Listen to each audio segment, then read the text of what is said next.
seperti aku telah mengikuti Yesus. Contoh aku. Dan itu bisa dilihat kalau kita di luar sistem. Sehari-hari diikutin orang, ayo, tidak apa-apa. Dan dunia membutuhkan itu. Siap mau dicontoh? Belum cukup kalau cuma siap. Yang penting berani dicontoh. Harus begitu jawabannya. Saya tanya lagi, berani dicontoh? Sungguh? Praktekkan itu mulai hari ini, saudara. Kenapa dunia punya istilah, dan itu betul, bahwa perbuatanmu itu ribuan kali dari kata-katamu. Ngerti maksud kata-kata itu? Omong kita boleh banyak, orang gak akan tertarik. Tapi begitu orang melihat yang kita buat, orang akan melihat itu. Maka kesimpulannya 1 Korintus 11:1 adalah menjadi Kristen itu tidak boleh tersembunyi. Loh ya atau tidak kalau kita lihat itu? Maaf, gereja, gedung gereja, tempat kebaktian adalah tempat orang bersembunyi paling aman. Maka itu isinya kemunafikan. Karena sembunyi. Tapi kalau saudara dan saya mau dicontoh dan berani ditiru, keluarlah dari gedung gereja. Nggak usah besar-besar. Ayo, siapa yang pernah belanja, ngitungnya teliti sekali, ternyata uangnya lebih, pasti kembali ke kasirnya. Tapi siapa pernah ngitung, belanjaannya lebih, uangnya kurang, nggak balik. Nah, kan lain ceritanya itu. Ngerti maksudnya? Beda. Nah, jadi Kristen itu harus Kristen sampai semuanya. Kalau saya punya istilah begini, walaupun lagi kentut pun tetap Kristen, lagi berak pun tetap Kristen, lagi marah pun harus Kristen. Nggak boleh gini, Tuhan saya mau berhenti Kristen 10 menit karena saya mau marah dulu, habis saya balik lagi. Nggak bisa begitu.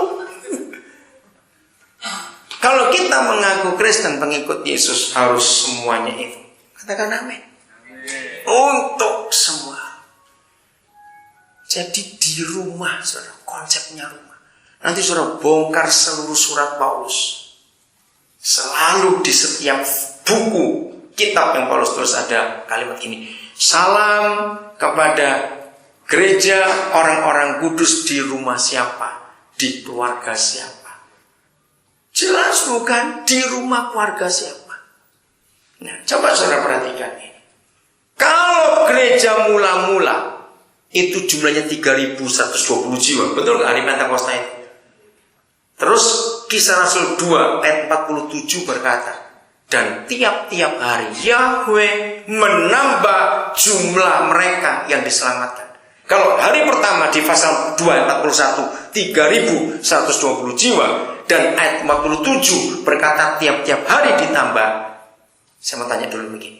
Waktu itu gedung besar di Yerusalem cuma 2, Istana Herodes dan Bait Suci. Nah, 3.000 jiwa itu banyak atau sedikit? Salah, sangat banyak, bukan banyak. Oke? Nah, 3.000 jiwa, pernahkah kita berpikir, kalau rekan-rekan hamba Tuhan saya minta jujur, dikumpulkan di mana orang sebanyak itu? Karena gedung besar cuma 2, Bait Suci dan Istana Herodes. Mungkin kapan Petrus beruntuk panitia sewa gedung kebaktian? Cepat jawab, nggak usah ragu-ragu. Tidak. Lalu dikumpulkan di mana? Pernah kita berpikir? Lalu kalau tiap-tiap hari Papa menambahkan jumlah yang diselamatkan, saya mau tanya, dalam waktu 2 bulan kira-kira jadi berapa itu? Ayo cepat, jangan lama-lama mikir. Sangat banyak. Dalam setahun sudah berapa?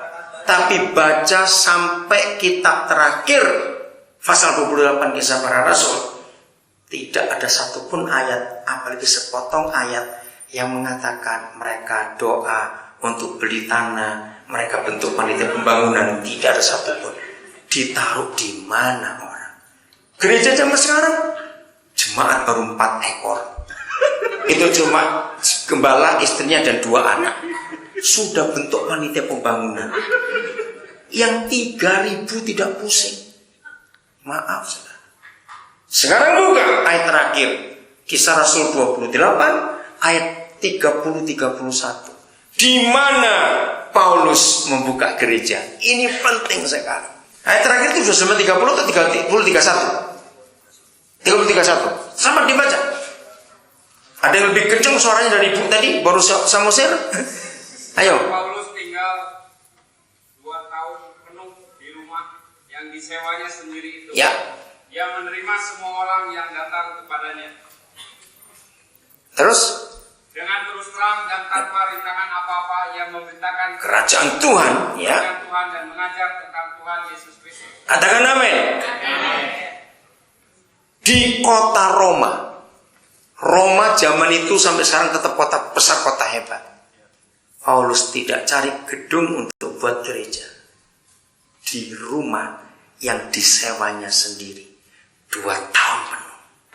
Tanpa rintangan, tanpa takut memberitakan Injil kerajaan Tuhan itu. Setiap orang diterima di rumahnya. Kan sampai akhir dari Kisah Rasul pasal 28 tetap ada kata rumah. Rumah.